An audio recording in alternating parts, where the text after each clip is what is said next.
Hi there, my name's Donghua. So Preseason 6 has been well underway and there have been a lot of changes. Biggest change, however, has definitely been the Mastery. There has been a complete overhaul of the Mastery system. And the new Keystone Masteries that have been introduced are playing a big role in how people are playing their champions now. I'm going to tell you which Masteries are the best, which Masteries you don't want to take, and what Masteries are the best for what type of champion. And in the description, you will find Mastery pages for every single champion based off high elo Korean, NA, and EU solo queue.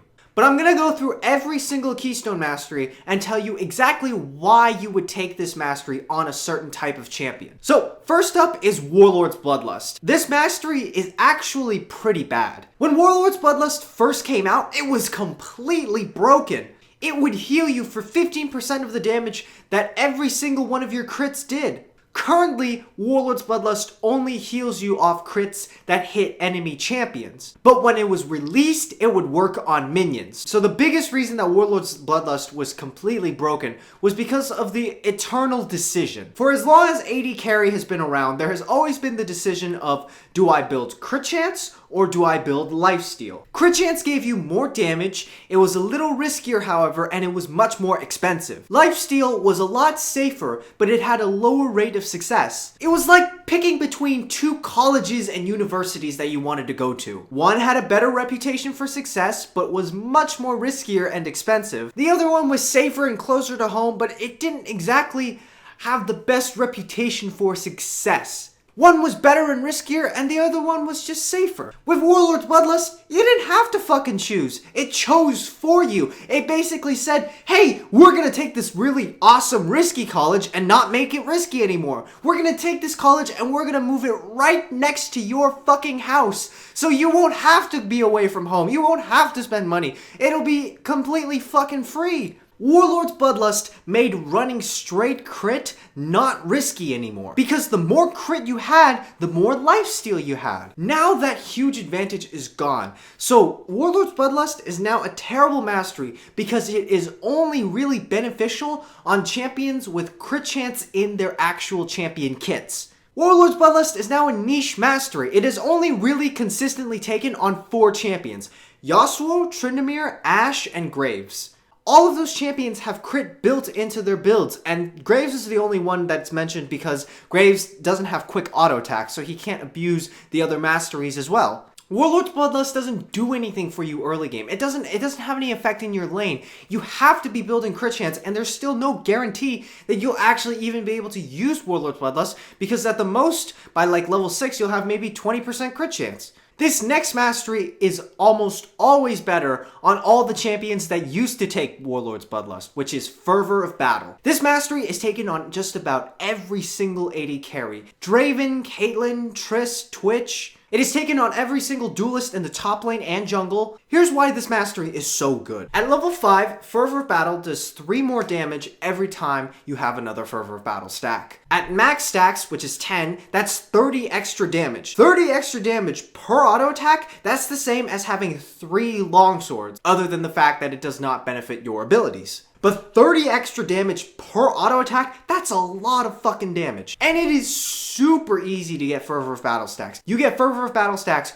off hitting towers, off hitting minions, off casting abilities that don't even need to hit someone, and most importantly, off abilities that have multiple casts. So such as Riven's Q, which has 3 casts, and that's 3 Fervor of Battle stacks. Such as Olaf's Q, such as Lee Sin's, all of Lee Sin's abilities except for his ult. This mastery is extremely easy to abuse, and it makes your dueling so much stronger. In my opinion, Fervor of Battle is probably the second best mastery in the entire tree. This next mastery, however, I think is the most overrated mastery. Now, overrated does not mean bad, it just means a lot of people, they seem to be overestimating it and they're taking it on the wrong champions. Deathfire Touch is not meant for every single champion. Here are the champions that it's actually good on. It is very good on poke champions, such as Xerath, Ziggs, Gangplank, Pantheon. It is very good on sustained AoE mages, such as Vladimir or Rumble. But mainly, it's really good on champions with DOTs, or damage over time abilities, such as Brand, Teemo, Singed, Malzahar. If the champion you're playing is not included in one of those categories, then you should definitely be taking the other mastery, which is is Thunderlord's Decree. In my opinion, Thunderlord's Decree is probably the most OP mastery in the entire tree, simply due to the fact that it can actually be taken in all 5 roles. This mastery is taken on every single aggressive support such as Bard, Sona, Annie. It is taken on every single mage with burst in their combo such as Twisted Fate, Lux, and even Kassadin. It is taken on just about every single assassin. It is taken on junglers with good early game strength such as Nidalee, Lee Sin, or Shaco. It is also taken on top laners who want to bully out their lane opponent a little bit harder, such as Renekton or Riven. It can even be taken on certain caster AD carries, such as Misfortune.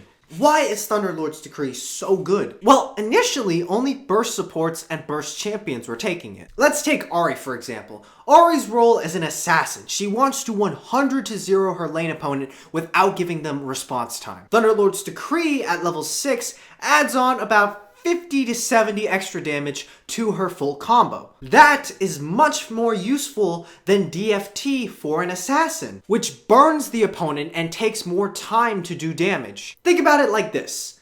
Deathfire Touch is like setting someone on fire.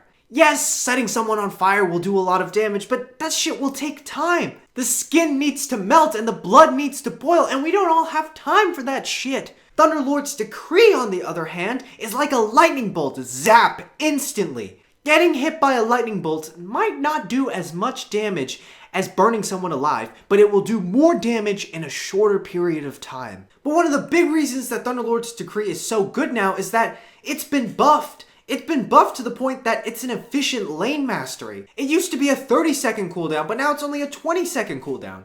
That means it's easier to get better trades more often. I would not be surprised to see games where 6 champions takes Thunderlord's Decree. Now, why do you take Thunderlord's Decree on supports? Well, mainly because Thunderlord's Decree scales off its own base damage, and the base damage is equivalent to your level. It's 10 per level. Deathfire Touch, on the other hand, scales off your ability power, and supports never get enough gold to barely finish 3 items, so they definitely won't have enough ability power to abuse anything else but Thunderlord's Decree. As for junglers, if you want your ganks to be stronger, Thunderlord's Decree is really the only way to go. Okay, Storm Raider's Surge. There's only one champion that I would say you take this on 100% of the time, and that would be Nasus. Nasus needs that 5% CDR in that tree to get him rolling, to get him those stacks. The only champions that you would take Storm Raiders on are assassins without escapes. Assassins like Rengar or Talon, who only have really one gap closer and are just hoping to instantly burst someone down.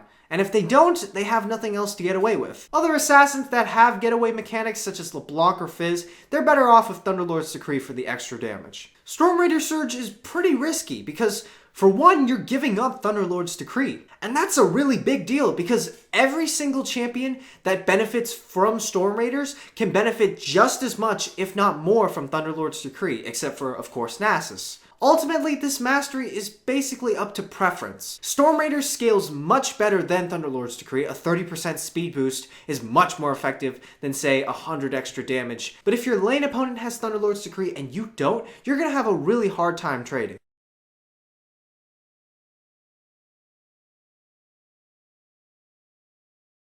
Okay, Windspeaker's Blessing. This mastery is just as exclusive as Warlord's Bloodlust in that the fact that only 4 champions really take this mastery. The 4 champions that you take this mastery on are Nami, Janna, Karma, and Satan. Every other support is better going off Thunderlord's Decree or Bond of Stone.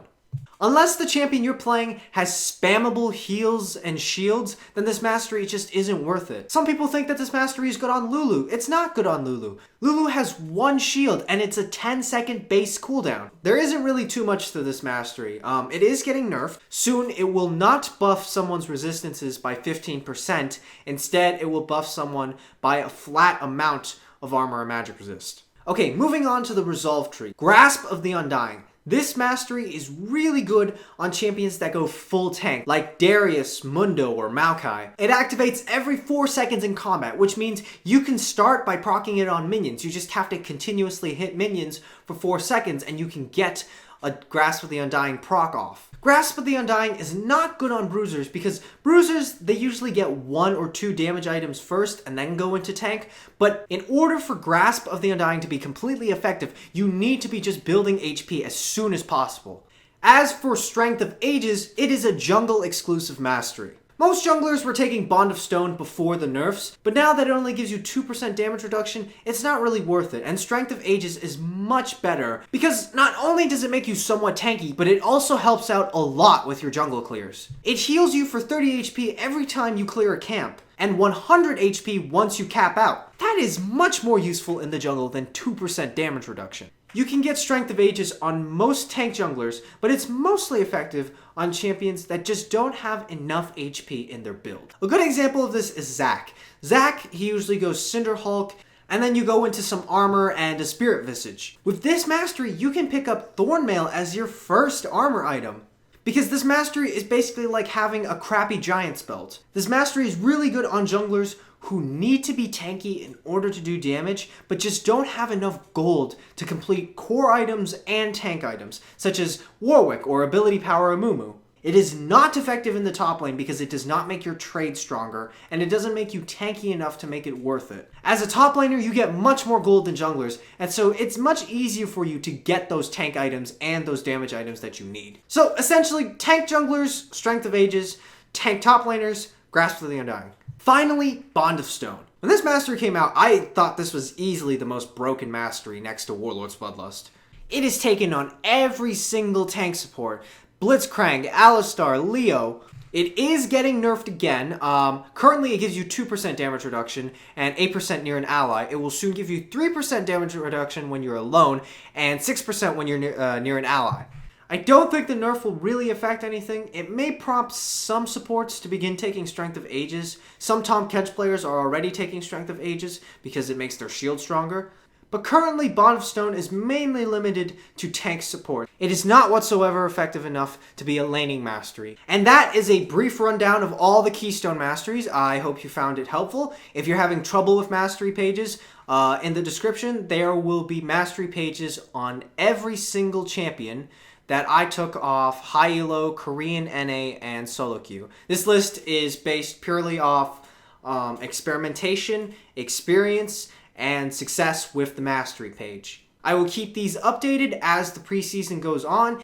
I hope you found this helpful, and yeah, bye.